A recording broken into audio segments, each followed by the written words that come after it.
Tua, Pasir Gudang minta Menteri Komunikasi menyatakan apakah alasan-alasan Kerajaan Persekutuan memberikan lesen kepada syarikat U Mobile Sendirian Berhad untuk melaksanakan rangkaian kedua 5G memandangkan 48.28% saham equity U Mobile dipegang oleh syarikat asing dari Singapura iaitu Strait Mobile Investment Private Limited. Tidakkah keputusan kerajaan tersebut bercanggah dengan prinsip asas pengurniaan kontrak? Yang Berhormat Menteri Komunikasi untuk menjawab. Silakan Yang Berhormat. Terima kasih Datuk Ketua, terima kasih sahabat saya Pasir Gudang. Sebelum saya mulakan, saya ingin tegur salah guna perkataan dalam soalan. Tapi pertama tadi dinyatakan lesen.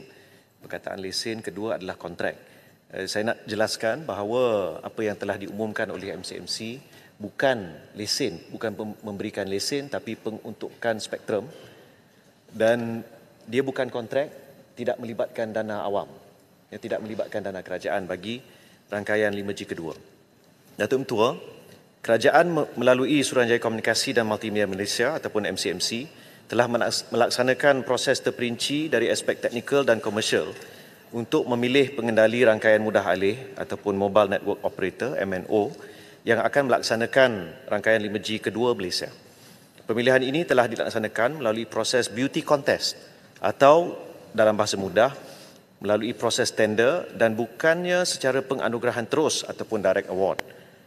Pemilihan syarikat pelaksana rangkaian 5G kedua dibuat berdasarkan gabungan beberapa faktor seperti rancangan perniagaan dan teknikal yang telah dikemukakan, rekod kadar aduan dan kepuasan pelanggan serta prestasi syarikat-syarikat ini dalam melaksanakan inisiatif infrastruktur lain.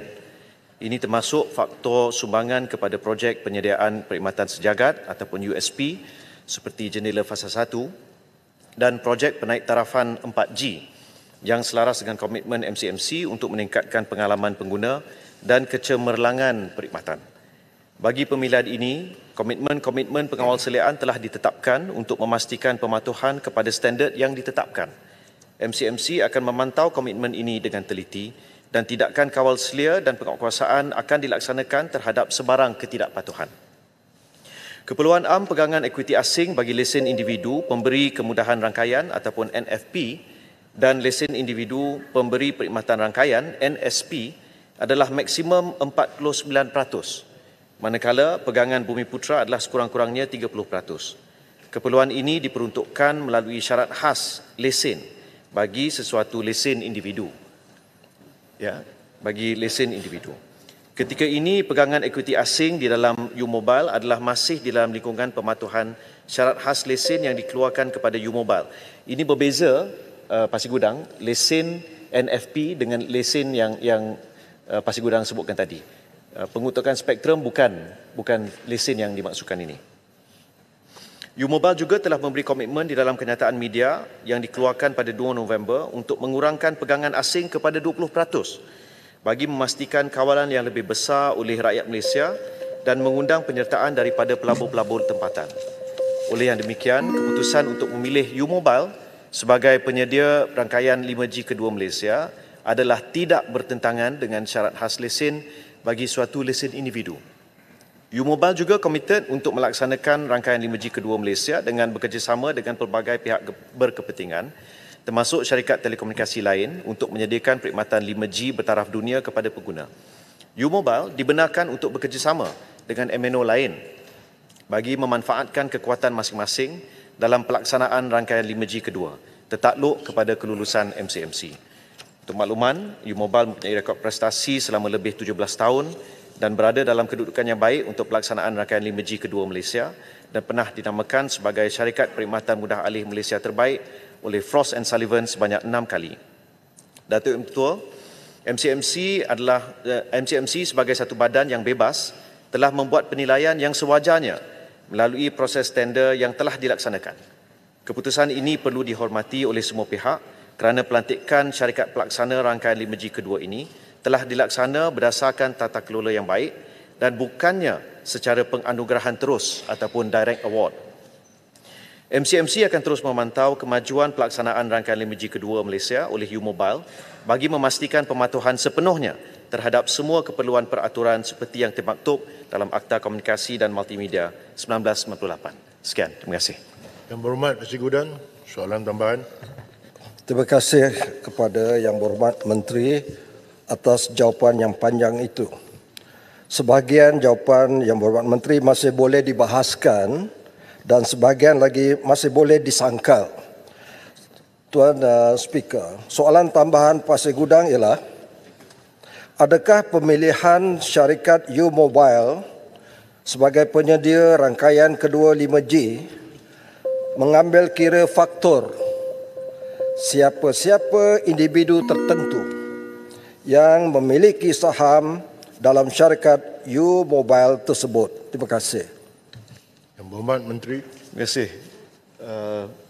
Terima kasih Datuk Ketua, terima kasih Yang Berhormat Pasir Gudang. Jadi berkenaan dengan isu pegangan seperti yang saya sebut dalam jawapan tadi, pihak MCMC secara bebas tidak menteri tidak terlibat, Timbalan Menteri tidak terlibat dalam sebarang proses penilaian ini, maka mereka telah meneliti dan memastikan bahawa isu pegangan saham seperti yang saya nyatakan di awal tadi, iaitu tidak lebih daripada 49% pegangan asing, itu telah dipenuhi. Dan pihak U-Mobile juga telah memaklumkan bahawa pegangan asing akan dikurangkan ke 20%. Jadi dari aspek pegangan, sama ada pegangan asing maupun tempatan, tidak melanggar isu-isu ataupun tidak melanggar syarat-syarat bagi keputusan yang telah dibuat. Terima kasih. Silakan Yang Berhormat. Terima kasih Yang Ketua. Terima kasih Yang Pak Menteri atas jawapan yang diberikan. Saya suka dengan soalan yang diberikan oleh Pasir Gudang tadi. Saya nak sambung Yang Pak Menteri. Soalan-soalan begini tidak akan timbul sekiranya kriteria untuk mendapatkan spektrum tersebut didedahkan kepada orang awam daripada awal. Jadi persoalan saya, kenapa prosesnya, kriterianya tidak didedahkan daripada awal lagi, dan sehingga hari ini sebenarnya kita tak tahu apa kriteria pemilihan. Yang kedua, Yang Berhormat Menteri ada menyebut bahawa U-Mobile memberi komitmen untuk divest dia punya shareholding structure supaya lebih banyak pegangan tempatan daripada pegangan asing. Adakah Yang Berhormat Menteri sedar bahawa dengan pengumuman yang dibuat oleh kerajaan sebelum ini, maka nilai pemilikan saham dalam U-Mobile meningkat berkali ganda? Dan akibatnya pemilik-pemilik di Singapura yang maha kaya di Singapura akan menjadi lebih kaya berbanding dengan syarikat DNB yang sedang ditekan oleh kerajaan sendiri sekarang ini. DNB adalah syarikat milik rakyat, GLC kerajaan. Tetapi yang maha kaya di Singapura diperkayakan dengan pengumuman ini melalui divestment yang akan dibuat oleh U-Mobile. Kenapa ini tindakan yang diambil oleh kerajaan? Dan akhir sekali Yang Di-Pertua, saya juga nak menimbulkan persoalan mengenai proses yang dilalui. Kita tahu bahawa DNB ini adalah Digital National Berhad, adalah syarikat milik kerajaan, milik rakyat. Tetapi apa yang dilakukan oleh kerajaan selama ini ialah membuka DNB kepada pesaing-pesaingnya. Dan hari ini ada wakil daripada U-Mobile duduk dalam lembaga pengarah DNB. Menjadi, kalau tak silap saya mohon maaf kalau saya silap, tapi saya minta Yang Berhormat Menteri cek dulu, menjadi pengerusi lembaga perolehan ataupun jawatankuasa tender dalam DNB. Ini adalah satu cara yang membolehkan U-Mobile ada maklumat sensitif mengenai DNB. U-Mobile akan keluar daripada DNB dan kemudian bersaing dengan DNB. Kenapa kerajaan ini cuba membunuh syarikat milik rakyat yang namanya DNB, GLC kita, tapi memperkayakan orang-orang tertentu sahaja melalui proses yang dilakukan? Yang Berhormat Menteri, Yang Berhormat Menteri terikat 24 dalam braket 3-2. Satu soalan sahaja dalam rangkaian-rangkaian. Kalau Yang Berhormat Menteri memilih untuk menjawab satu saja pun boleh. 24 dalam braket 3 dalam braket 2. Menteri kita baik. Tasik Lugo sahabat saya, insya-Allah saya akan jawab. Ya. Terima kasih sahabat saya Tasik Lugo, terima kasih Datuk Ketua.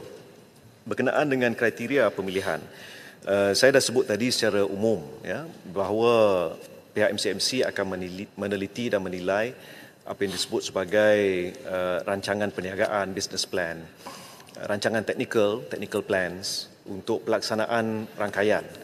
Tambah kepada itu, MCMC juga menilai berdasarkan rekod prestasi syarikat-syarikat MNO sebelum ini untuk melihat dan mengenal pasti sama ada dari segi pelaksanaan projek-projek yang telah diberikan kepada syarikat-syarikat telco itu sama ada siap ataupun tidak, dan juga tahap kepuasan di kalangan pengguna sama ada dari kalangan retail sektor maupun enterprise. Ini penting untuk kita pihak MCMC menilai secara keseluruhan. Jadi dia bukan sekadar apa yang telah dibentangkan, apa yang telah disampaikan, tapi juga isu-isu tentang aduan yang telah pihak syarikat-syarikat tersebut terima.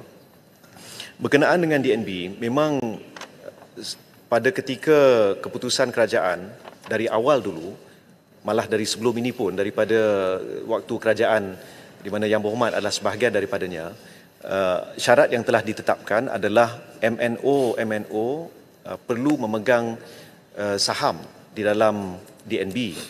Pegangan saham ini juga akan diterjemah menjadi sejumlah kerusi dalam lembaga pengarah. Jadi dari segi tata kelola, dari segi aspek pegangan saham dan juga corporate governance dengan izin, tidak ada kesalahan dari segi itu. Dan seperti yang telah juga dimaklumkan oleh pihak U-Mobile baru-baru ini, pihak U-Mobile juga telah berhubung dengan pihak DNB untuk memastikan, pertama, dari segi pengguna 5G sedia ada tidak akan mengalami sebarang masalah dari segi penggunaan 5G. Dan saya percaya sekiranya kedua-dua rangkaian ini mempunyai satu matlamat, iaitu membangunkan rangkaian yang mapan, sustainable, yang juga kompetitif, maka akhirnya nikmat akan diperoleh untuk rakyat dan juga pihak enterprise. Jadi ini yang menjadi fokus oleh pihak kerajaan. Jadi saya ucapkan terima kasih. Nanti mungkin kita boleh pergi minum kopi. Terima kasih, Datuk Ketua.